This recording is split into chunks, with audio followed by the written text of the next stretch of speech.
in the spring of 1942, British and American leaders had debated the best way to fight the war. The Western Allies were keen to open a second front. The only question was where. Churchill persuaded Roosevelt to back a plan to attack in the Mediterranean, into Italy, and what he called the soft underbelly of Europe. In order to do this, German forces in North Africa had to be defeated. American forces would be sent to Northwest Africa to reinforce the British presence further east. On the map, the objective was simple. As Montgomery's 8th Army pushed the Axis westwards from Egypt, the newly formed First Army would advance from the other side, squeezing the German and Italian presence in Tunisia until their resistance was broken. Throughout 1942, aerial reconnaissance experts examined thousands of photographs of potential landing sites along the North Africa coast and selected their targets. A Western task force under the command of George S. Patton was given the task of capturing a Moroccan port named Casablanca. 2 more task forces would sail from bases in the United Kingdom to land further east in Algeria. The Central Task Force would take the port of Oran, while the Eastern Task Force would move against the Algerian capital of Algiers. Once the men were ashore, the armies would unite into a single fighting force, the First Army, and race across the desert to Tunisia and its capital Tunis, and the strategically crucial port of Bizerti. November the 8th, 1942, 0800 hours. The largest amphibious landing force in history to date made its way to the coast of Northwest Africa. 107,000 troops prepared to battle it out. The landings, codenamed Operation Torch, had begun.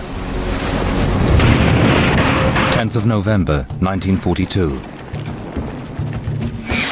The Allied advance towards Tunisia had begun. 33,000 Allied troops had left Algiers en route to Tunisia and were making record time. Thousands more were following.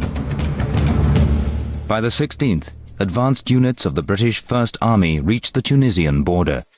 It seemed as though the Allies' objectives would be accomplished well before the May the 15th deadline.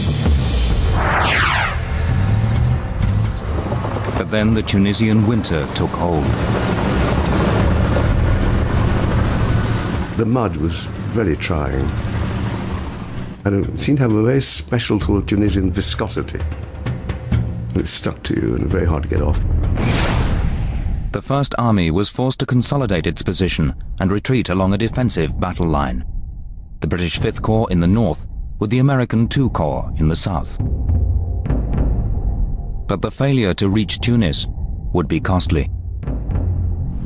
By the end of December, the newly formed 5th Panzer Army boasted 47,000 German and 18,000 Italian troops.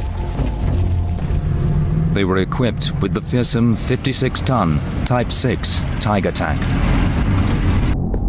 By the beginning of the new year, a new front line had formed in North Africa. In the north of Tunisia, stretching down from the coast, the 5th Panzer Army was holding the Americans of the First Army at bay. To the east, Montgomery's 8th Army was advancing through Libya in pursuit of Rommel's Panzer Army Africa. It was an epic fighting retreat, 1,300 miles from El Alamein in Egypt to southern Tunisia, the equivalent of a withdrawal from London to Bucharest.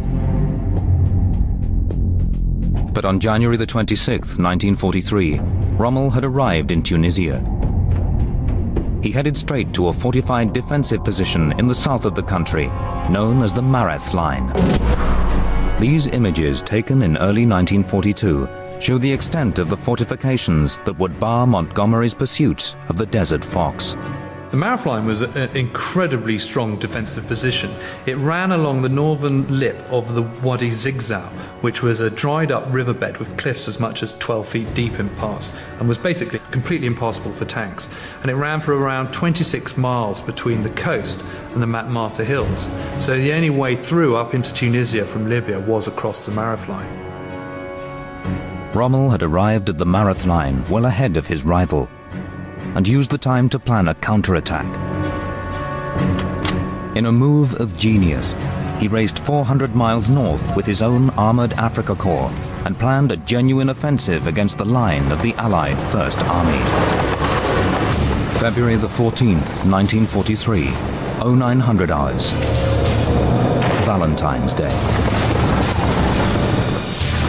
Rommel's 10th and 21st German Panzer Divisions launched an attack against positions held by the American II Corps.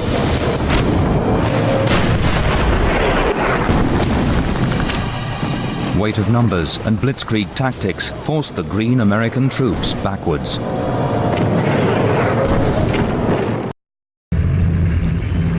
On February the 23rd, 3 days into the attack on Kasserine, the US launched a massive air attack on the pass. P-40s and Hurricane tank busters were called into the fray. Their 40mm cannons causing havoc, forcing Rommel to retreat south, straight towards the advancing British. On February the 25th, Monte's 8th Army arrived in Tunisia, just south of the Marath line. Now, after the whipping he'd dished out at Kasserine, 400 miles away, Rommel swept south towards Medellin with 3 armored divisions of his own, ready to strike. But thanks to the code-breaking operation known as Ultra, Montgomery knew that Rommel planned to attack the left flank of his army from the slopes of the Matmata foothills, and was ready and waiting. March the 6th, 1943. Unaware that they were expected, Rommel's 3 armored divisions appeared out of the mist.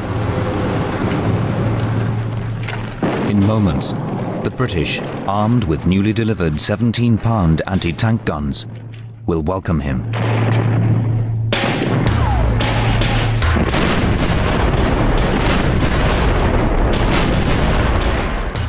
A fusillade of 76mm shells tore into the advancing Afrika Korps. Within hours, Rommel was in retreat back to the safety of his fortified defenses. 52 of his prized panzers lay on the battlefield ablaze, belching out thick smoke. Behind the safety of the Marath line, the legendary German commander pondered his next move. It was one that he would never make. Ill with jaundice, Field Marshal Erwin Rommel was transferred out of theater and would never again fight in the desert. But Montgomery remained, and if Tunis was to fall, he must smash through the Marath line. Aerial photographs of the line had been analyzed by Montgomery. He had identified a potential weak spot, a stretch of riverbed named Wadi Zigzal. Here, the 8th Army would concentrate its attack. But the unpredictable Tunisian weather once again played a vital part in the battle. The riverbed had turned into a sea of mud that proved all but impassable. The British assault made virtually no inroads into the Marath line defenses. Suddenly, out of nowhere, the powerful tanks of the 15th Panzer Division counterattacked. As the horizon became full of lead and smoke, Montgomery retaliated. He ordered the 10th Corps and 1st Armored Division to join a diversionary force of New Zealanders looping around the Matmata Hills to attack behind the Marath line's rear. March the 26th, 1943, 1600 hours. For 6 days, the 8th Army had been hammering away at the dug-in Axis forces on the Marath line. Now, with the weather clearing and rain subsiding, the Allies called in close air support. 22 squadrons from the British Desert Air Force created mayhem in the German and Italian lines.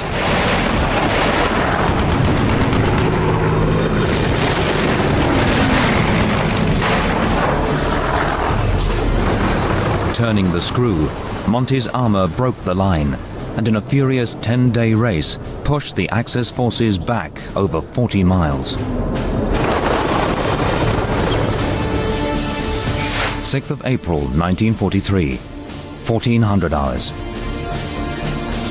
The Axis forces were in a massive retreat towards the capital Tunis, but with orders to defend to the last man, General Hans-Jürgen von Arnim would fight on to the end.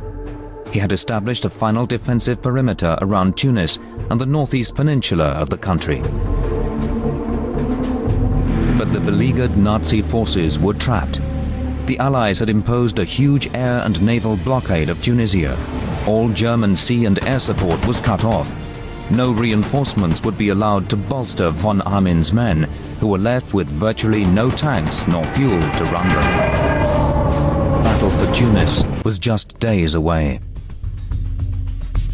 In preparation for the final push, General Patton, now in charge of the US II Corps in the northwestern sector, pushed his forces 180 miles across open desert to the most northerly point of the First Army line. It was a 9-day race. Hill 609 was the most northerly part of von Armin's last line of defense around Tunis and the strategically vital port of Bizerte.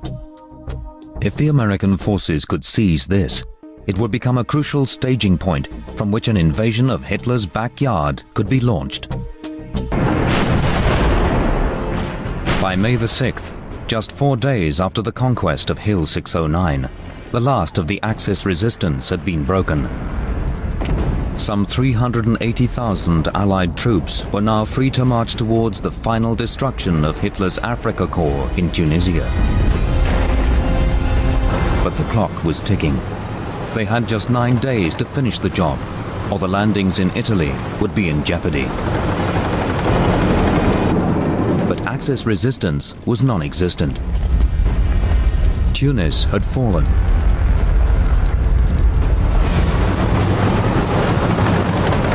But 80 miles to the east of the city, the remnants of the Afrika Korps turned to make their final stand. With nowhere else to run, they drew a line in the sand. Here, Hitler's Third Reich in North Africa would fight to its last high-explosive round, armor-piercing shell, and 7.65mm bullet.